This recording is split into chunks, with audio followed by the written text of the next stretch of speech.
دوستو، ہر سال مسلمان رمضان کے مہینے میں روزے رکھنے کا اہتمام کرتے ہیں، جو کہ اسلام کا ایک اہم رکن ہے، اور روزہ دار صبح صادق سے غروب آفتاب تک خداوند کی خوشنودی کے لیے کھانے اور پینے سے پرہیز کرتے ہیں۔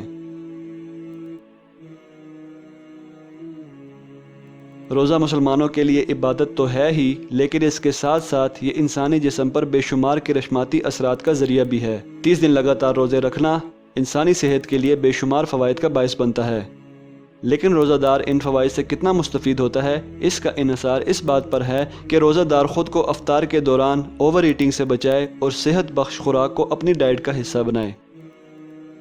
خوراک میں بد احتیاطی اور فرائیڈ اور ہائیلی پروسیسڈ فوڈ کی زیادتی روزہ دار کو مختلف قسم کی پیچیدگیوں اور بیماریوں کی طرف دھکیل سکتی ہے۔ اس لیے رمضان المبارک کے تمام ثمرات سے مستفید ہونے کے لیے احتیاط بہت ضروری ہے۔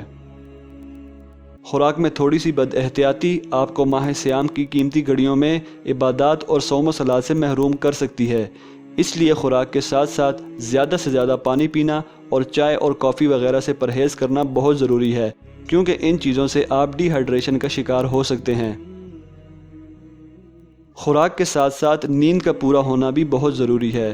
کچھ لوگ ماہ رمضان میں نیند کے اوقات میں کمی کر کے عبادات کے اوقات کار کو بڑھا دیتے ہیں، لیکن یاد رکھیے کم از کم 6 گھنٹے نیند کرنا بہت ضروری ہے۔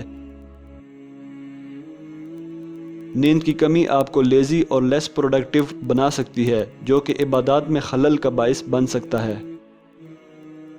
لیکن اسی طرح نیند کی زیادتی بھی آپ کو سستی اور کاہلی کا شکار کر سکتی ہے، لہٰذا رمضان میں نیند کو بیلنس رکھنا بہت ضروری ہے۔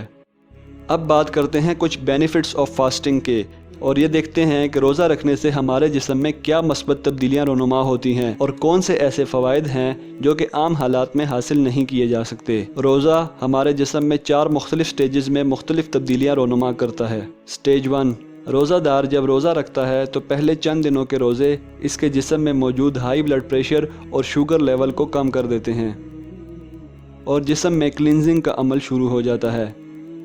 رمضان کے پہلے 3 سے 4 دن روزے کے شیڈول کے مطابق جسم کو ڈھالنے کے لیے درکار ہوتے ہیں، اس لیے پہلے 3 سے 4 دن تھوڑے سے مشکل ہوتے ہیں۔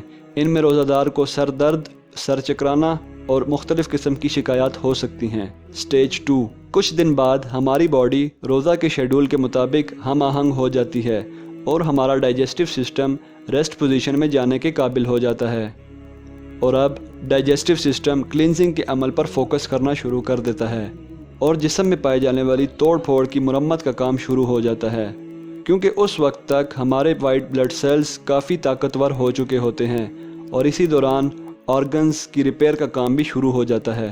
سٹیج 3 میں ہمارے جسم کا انرجی لیول کافی بہتر ہو جاتا ہے، دماغ طاقتور ہونا شروع ہو جاتا ہے، جس سے ہمارا کنسنٹریشن لیول بڑھ جاتا ہے اور مزید اچھی فیلنگز آنا شروع ہو جاتی ہیں۔ اس دوران باڈی میں ہیلدی پروسیسز زیادہ ایفیکٹو طریقے سے کام کرنا شروع کر دیتے ہیں اور جسم میں موجود تمام ڈیمیج سیلز ریپیئر ہونا شروع ہو جاتے ہیں۔ اس دوران آرگنز جیسے لنگز، لیور، کڈنی اور سکن وغیرہ تمام قسم کے ٹاکسنز سے پاک ہو جاتے ہیں۔